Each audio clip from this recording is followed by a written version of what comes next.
So prior to 1900, there's no mention of counseling as a distinct profession in professional literature until the 1930s. Most counseling prior to 1900 was informal. It was developed out of a humanitarian concern to improve the lives of people and of communities who were adversely affected by the Industrial Revolution. And counseling was rooted in the social welfare reform movement, which included the spread of public education and in response to various changes in population. So the helping process prior to 1900 was dominated by psychoanalytic theory and behaviorism, both of which were pretty much rooted in the idea of pathology. But we get into the early 1900s here, and we really see the birth and expansion of the vocational guidance movement, which more or less is the root of the counseling profession. 1908, Frank Parsons, the father of guidance, founded Boston's Vocational Bureau, which is a major step in developing vocational counseling. He posited that there were 3 steps in career choice. Number 1, an individual has to have knowledge of work. They have to know what is the job, what are its duties, what does somebody need to perform this job, what's the job environment like, and so forth. Number 2, you have to have knowledge of yourself. You have to know your unique abilities, your capabilities, your strengths, your weaknesses, your values, and your interests. And the 3rd step is to match the 2. Certain people have certain traits that will fit better for certain types of jobs. Pretty common sense theory. In 1908, Clifford Beers published A Mind That Found Itself. And this book, in part, was a testimony to some of his experiences as a mental health patient. And in writing this book, he was trying to increase awareness about some of the atrocities in the mental health institutions, psychiatric hospitals, asylums, and so forth, trying to increase awareness of some of the mistreatment of the mentally ill in our country. Now, Clifford Beers wasn't the first person to be doing this kind of work, to be acting as an advocate for better treatment of people with mental illness. Dorothy Dix was another one who started her advocacy before him. And Dorothy Dix, for those of you who are in my counseling and community settings class, will be learning some more about her in another lecture. Jesse Davis set up the first systematized guidance program that became the forerunner of counseling school guidance. Moving into the 1910s, we have the first association associated with professional counseling. 1913, the National Vocational Guidance Association, the NVGA, the forerunner of what we now call the American Counseling Association. This was the first national professional organization in the counseling field. Again, pay close attention to the name. This association was about vocational guidance, which really is the root of the counseling profession. The first journal published under the NVGA in 1915 was the Journal of Counseling and Development. This journal continues to be published today under the American Counseling Association. In fact, the image you see there is from one of the newer editions of the professional journal. So then, remember, as I said before, tragedies, disasters, crises, unfortunate events and experiences in history tend to trigger or increase awareness of social problems, and therefore trigger a desire for people to do something about it, which usually stimulates our field a little bit. So 1914 and 1918, we have World War I. The Army Alpha and Beta intelligence tests were developed to help screen personnel during World War I, helping also to, again, match recruits to areas of specialization. Going into the 1920s, which was generally regarded as a time of wealth and prosperity relatively in the United States, a sort of boom in the U.S. after World War I. In 1929, Abraham and Hannah Stone founded the first marriage and family counseling center. That was in New York City. I was struck by the fact that it was easy to find a picture of Abraham Stone online, but I could not find a picture of his wife Hannah, even though she played an integral role in founding and operating this marriage and family counseling center. And my assumption is that speaks a lot to the fact that in the 1920s, women still did not have equal rights, weren't regarded as equals in professional fields. Something that's changed a lot. Today, for example, even though our field historically was dominated by males, today if you go into any master's counseling program, you will see that there are actually more female students than there are male students.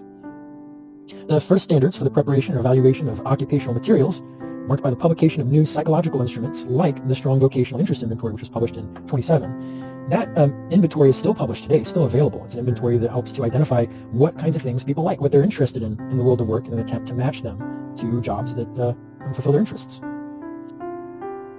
So moving forward into the 1930s, E.G. Williamson developed the trait factor theory, otherwise known as the Minnesota point of view. And this theory also has some roots in the work of Frank Parsons that we talked about earlier, the father of the vocational guidance movement. Essentially, the theory is that people have traits. These traits include aptitudes, meaning their abilities, interests, what they are interested in, what they like, personalities, and achievement that can be integrated to form factors, constellations of individual characteristics, which we then can use to match them to appropriate jobs. Certain jobs will match certain traits better. But Edward Thorndike and John Brewer were challenging the vocational orientation of the counseling field in the 30s. They were saying, look, there's a lot more to counseling than vocational guidance. There are a lot of other choices, lifestyle choices, and so forth that we can be helping people with. So they're really working on expanding our focus. In 1939, the U.S. Employment Services published the first edition of the Dictionary of Occupational Titles, the DOT. The DOT was an extremely helpful resource for any counselor that would be assisting somebody with vocational guidance, career planning, and so forth. So what the dictionary basically did is they studied virtually all of the jobs in the United States over time, amassing plenty of data. The dictionary itself would include the job title, and it would include a code for that job title, and a description of the job duties and work environment and so forth. But also each entry would have what was called a footer, and in that footer you would see things like the reading levels that somebody would probably need in this sort of job, or language capabilities, math and reasoning, and so forth. So we could use this resource to figure out, okay, if I know where this person stands in standardized tests in various areas, and then I can look up the job title, and I can see if it looks like they would be able to do this job well. The idea being that certain people with certain capabilities will function better in certain jobs. The DOT today is essentially outdated. It hasn't been updated, if I recall correctly, since the early 90s. It's more or less been replaced with a new classification system that you can find online now called ONET, or the Occupational Network. And that would be the new database that's being used to collect information about jobs in the United States. So moving into the 40s, we get another very difficult and tragic experience for the world, World War II, from 1939 to 1945, which increased the demand for selecting specialists for the armed forces. Also, in the aftermath of the war, we had the problem of how do we treat veterans coming back from the war who had what we used to call shell shock syndrome, but now we probably refer to as PTSD. We needed treatment services available, and some people in both World War I and World War II were injured such that they could no longer perform the jobs that they had prior to going off to the war. So we really needed vocational rehabilitation for them, and we needed mental health treatment for them. We needed resources, so the VA started funding training of counselors and psychologists, and we had increases in funding for treatment of veterans. Moving into 1946, we get the National Institute of Mental Health. It was established under the National Institutes of Health, which is underneath the U.S. Department of Health and Human Services. When that act was passed, it authorized for funds for research and training on mental illness and mental health, and appropriated funds for the Institute. So counseling as a profession in the 40s moved further and further away from its historical alliance with the vocational development movement. And then we get into the 50s. Here's a key event on October 4th. On October 4th, 1957, the Soviet Union launched Sputnik. What does that have to do with counseling? What does it have to do with our profession? Well, of course, in that time period, the 50s, post-World War II, there was an arms race, a Cold War between the United States and the Soviet Union. And each nation was investing in research and development for weapons and technology that could be used to defend or attack, both nations seeing the other as a substantial threat to their existence. So when the Soviet Union launched a satellite, then what can they do with that satellite? Can they attach weaponry to it and then attack us from above where we can't defend ourselves? Can they use it to take pictures, images of vulnerable military sites and so forth so that they know how to attack us, intelligence? So, of course, the United States felt very threatened by this and recognized, you know what, we cannot lose this race for technology and weaponry. So we need to find the best and the brightest young minds. We need to match them to the appropriate sciences and the appropriate areas of research and development so that we can innovate and be more competitive with the Soviet Union and therefore protect ourselves and continue to feel safe and secure, and so forth. So then we get to the 60s. Now there's actually one picture on this slide that predates the 60s, and that is the picture on the right-hand side with the woman flexing her muscle saying, "What can I do? Plenty, sister." That is actually an ad from World War II, from more than a decade prior to the 60s, from the 40s. But I put it on here for a reason, and that's because there was an increase in the workforce, in the female workforce in the 60s, and that seems to have been stimulated by World War II because men were going off to war, leaving vacancies in jobs, and we needed people in those jobs. So women were increasingly leaving their homes, filling these jobs, and doing a good job with it, proving themselves to be good workers, therefore eroding some of the biases and the discriminatory ideas and prejudices that people had about women and their ability to work. And so that continued into the 60s. But we also had the Vietnam War, we had the Civil Rights Movement, we have something I want to say about the Civil Rights Movement is that the Civil Rights Movement always existed in the United States. In fact, it existed in this land before it was even called the United States. But the Civil Rights Movement gained particular traction in the 50s and 60s. And the big question is, why? How do we start to make so much more progress, so much more rapidly during that era? And that's why I put this graph up here about television set ownership. As you can see, the idea that people would have televisions in their own households, I mean, that was pretty foreign prior to the 50s. As in 1950, only about 10% of households in the United States had television sets. But you go just 10 years later, 1960, it's the direct opposite. The majority of households do have television sets, 87% actually. Going forward 5 years, in 1965, 94%. The vast majority of households in the U.S. actually had television sets by then. It just increased from there on. Why? What do television sets have to do with the Civil Rights Movement gaining traction? It's one thing for a person to hear about or read about some kind of atrocity that occurred, oftentimes reading it from a very biased source, by the way. But it's hard to not empathize when you are watching it with your own eyes. Seeing somebody brutalized or terrorized in some way, a peaceful person sitting at a counter in a restaurant could be humiliated and beaten ruthlessly without laying a finger in protest against their attackers. These are things that are very hard for people. It activates different parts of our brains and has a different impact on our ability to empathize. So I think people were becoming more aware of some of the things that were happening around them and finding it easier to empathize with what they were seeing. Get into the 70s, and we had to have the rapid growth of counseling outside of educational institutions in the communities. And CMHC is employing large numbers of counselors in the 70s. Also an expansion in the number of counselor education programs, and then we get the founding of the American Mental Health Counselors Association. This is the nation's premier association that specifically advocates for the profession and the specialty of mental health counseling. So if you are a mental health counselor, this is the association for you. They were originally formed as a division of the APGA. The APGA, by the way, is now the ACA, the American Counseling Association.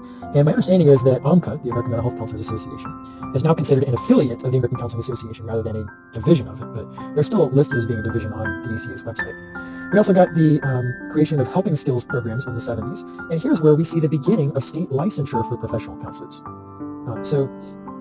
And there were also, during this period of time, the boards were sort of tightening the reins on qualifications for licensure for psychologists. There were actually some psychologists who graduated from programs that were not approved by the American Psychological Association, found themselves incapable, therefore becoming licensed. And so some of them actually moved into the counseling profession once we had state licensure. So we absorbed some of the psychologists who could not become licensed, and instead they became professional counselors. The first state to license counselors was Virginia. That happened in 1976, and states began to follow suit. And we really started outlining specific standards for master's degrees in counseling and also for doctoral degrees in counseling. Okay, so then moving into the 1980s, the 1980s is characterized by standardization of the field of professional counseling. And 1981, we get the creation of the Council for Accreditation of Counseling-Related Educational Programs. This was formed as an affiliate program of the APGA, which again is now the American Counseling Association. KCREP is the largest and the sort of gold standard for accrediting bodies for counseling programs. There seems to be a movement towards universalizing master's degree programs in counseling as KCREP accredited programs. A push in that direction, it seems. 2 years later, in 83, was the founding of the National Board for Certified Counselors, the NBCCA, formed to certify counselors. They developed a standardized test that counselors all over the country could take as part of their requirements to become a nationally certified counselor. Also, the National Academy of Certified Mental Health Counselors continued to define training standards and certify mental health counseling during this time frame. So counseling really in the 80s became well established as a distinct profession with its own unique professional identity, characterized by its own role statement, code of ethics, accreditation guidelines, competency standards, licensure, and now I believe every state has a license for counseling, national certification, our own professional journals and publications, and so forth. And then in 1983, the APGA changed its name to the AACD, the American Association for Counseling and Development, and then in 85 we get the founding of Chi Sigma Iota, which is an international academy and professional honor society for counselors. Counseling students can become members of Chi Sigma Iota if they meet a few qualifications. So we also saw diversification in the field of counseling in the 80s, with large numbers of counselors still employed in academic settings, but also, again, community mental health centers employing a lot of counselors, marriage and family therapy practice, employment in vocational settings, etc. And an increased emphasis on human growth and development, lifespan development, gender development, and ethnic and cultural focus in the 1980s, which in some ways kind of sort of reconnects us to some of our roots in more the sort of non-pathological orientation of our. So I know this has gotten a little bit confusing because there's this particular counseling association, the very first one founded, the NVGA in 1913, and it's changed its name several times, so I'm going to kind of lay it out for you here. We started out with the National Vocational Guidance Association in 1913, then it merged with several other organizations to create the AVGA, the American Vocational Guidance Association, in 1952. That is really considered, I believe, the birth of what is now the American Counseling Association, 1952. In 83, we got the American Association of Counseling and Development, the AACD. And then in 1992, the organization becomes the American Counseling Association, and that remains the name today, the largest national association representing professional counselors. And then an affiliate of ACA, the American Mental Health Counselors Association, is the largest association representing mental health counselors as a specialty. The 1990s, we see a consistent growth in our focus on multicultural issues and expansion of the definition of multicultural to include different languages, socioeconomic status, gender, sexual orientation, physical abilities, race, culture, and ethnicity. Counselors are expected to have some competency and some training in multicultural issues. 92, counseling was included as a primary mental health profession in the healthcare human resources statistics of the National Institute of Mental Health. So counseling in the 90s had become on par with psychiatry, psychology, social work, or allied therapeutic professionals, basically, with an estimated 100,000 certified or licensed counselors nationwide by the 90s. In the 90s, we saw the expansion of managed care basically being systems of third-party payers, insurance companies primarily, tasked with trying to increase efficiency of healthcare spending by ensuring that we're providing treatment based on medical necessity and certain protocols and requirements and standards for placement and so forth, documentation and the whole nine yards. And so managed care was adding counselors to their provider panels in the 90s. Well, this was huge because prior to that, psychologists and social workers were on these panels, but counselors weren't. So of course it made it harder for counselors to make a living, specifically mental health counselors, and especially in private practice if they weren't able to bill insurance. But also insurance companies, frankly speaking, saved money because licensed master's level counselors are generally paid less by insurance companies than psychologists. So the NAC, MHC, and the MBCC merged in the 90s, and by 1999 we had 18 different divisions of the American Counseling Association. So depending on what you specialize in and what areas you're passionate about, you can join different divisions of the American Counseling Association. Also in the 90s there were some atrocities, some tragedies, for example the Columbine shooting and Bosnian refugees coming to escape some of the atrocities in their country, escaping genocide and so forth, and coming here, and they needed help. And the atrocities continued into the early 2000s. Now, the research that I have seen, the data I have seen, suggests that we did not get any increase in disasters and tragedies and premature deaths and so forth in the early 2000s. Quite the opposite was true. Progressively with time, we've overall had decreases in tragic experiences, deaths, and so forth. But we became more aware of the tragedies as they were occurring, and we could easily access a plethora of information about tragedies, and we could communicate with people who were literally in other communities, and we could do so, or in other countries, and we could do so relatively inexpensively. Why? Because of the expansion of the internet. Just like in the 50s and the 60s, we saw that we went from most homes not having a television set to most homes having a television set. In the early 2000s, we went from most homes not having internet access to most homes having internet access.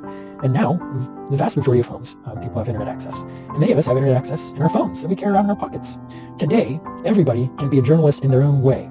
In any country, and even in some low-income countries, people are carrying around in their pockets, on their smartphones, more computing power than the computer that sent the first man to the moon held. So we have all of this technology and this power at our disposal relatively inexpensively. We can videotape, we can audio record, we can take images, we can post it to the internet in seconds. All of this at our fingertips, and then we can see what other people are posting almost live all around the world. And so we're becoming more and more aware of tragedies, and again, we're seeing it with our own eyes instead of just reading about it or hearing about it months later, as we did earlier in our history. This is significant. 2002, the counseling profession formally celebrated its 50th anniversary as a profession under the umbrella of the American Counseling Association. That same year, the ACA created the Crisis Response Planning Task Force to prepare counselors to implement disaster relief training coordinated by the American Red Cross.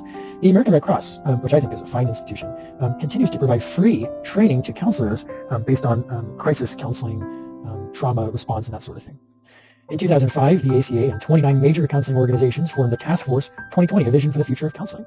And that was a very significant task force. They had every player at the table, all of the different associations and divisions and groups all coming together to try and synthesize a unified, coherent definition of counseling as a unique therapeutic profession, and to take a look at what we all wanted to accomplish moving forward in our profession. One of the big topics on the table has been licensure portability.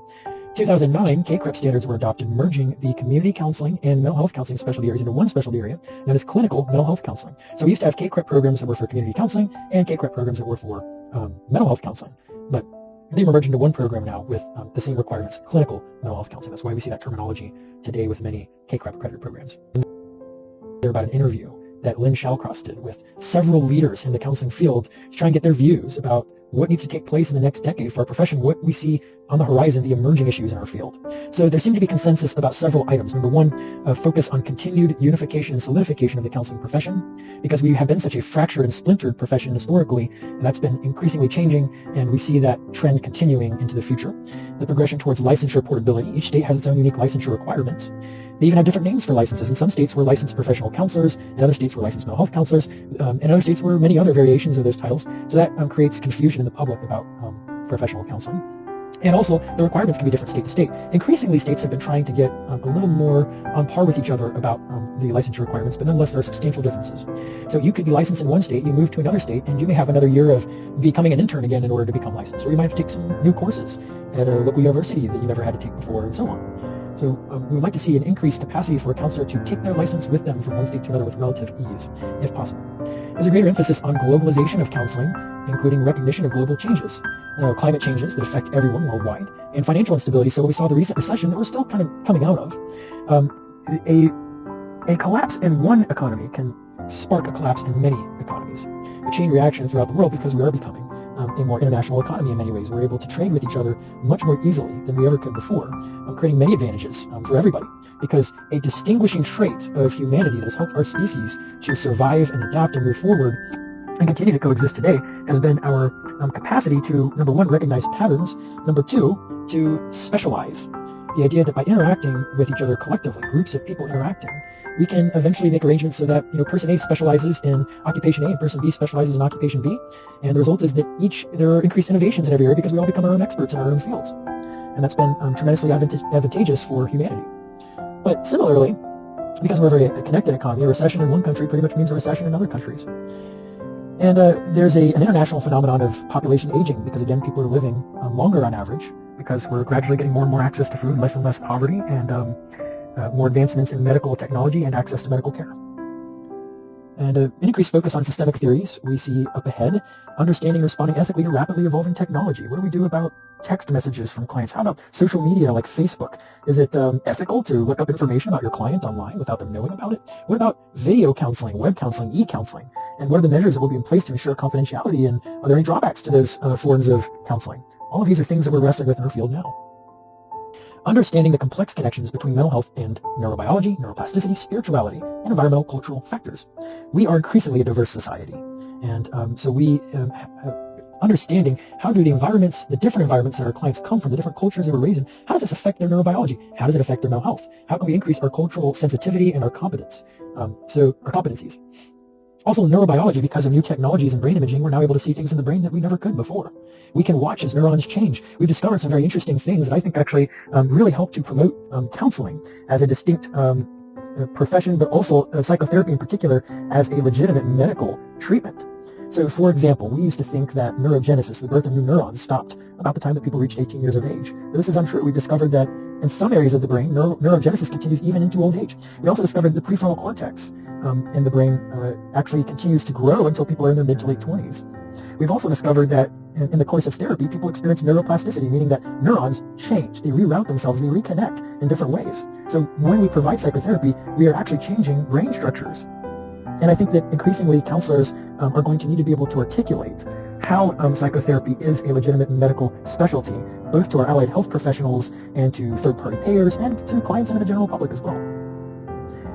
We are continuing to experience heavy demand for evidence-based accountability.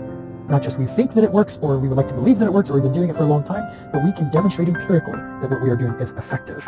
We see a continuation of our emphasis on holistic and wellness-based counseling in our field, looking at the whole person, and also a continuation of our emphasis on trauma-based interventions. Finding ways to effectively counsel that rapidly growing aging population that we talked about earlier, promoting social justice by confronting social inequities and oppressive systems of power, both locally and internationally, working effectively with veterans and military families, and counseling within the context of a financially unstable era. So for example, when there's an economic recession and there's an increased unemployment rate, some people are going back to school or training to try and figure out how they can have a more secure job and more secure profession by increasing their specialization. Coming back to what I said earlier, that specialization is a significant advantage for humanity. So how do we again match them to the appropriate occupations, and that requires career counseling in many cases. So these are the emerging issues that Shallcross identified for our field. What I am very much hopeful of is that some of you who are watching and listening to me right now will become the authors and contributors to the next chapter in the timeline of the development of our profession, our very noble profession of counseling. All right, well, I look forward to talking to you all later. For those of you in my Overview of Counseling Professions class, remember that you now must take the quiz on Canvas about this lecture. Be well.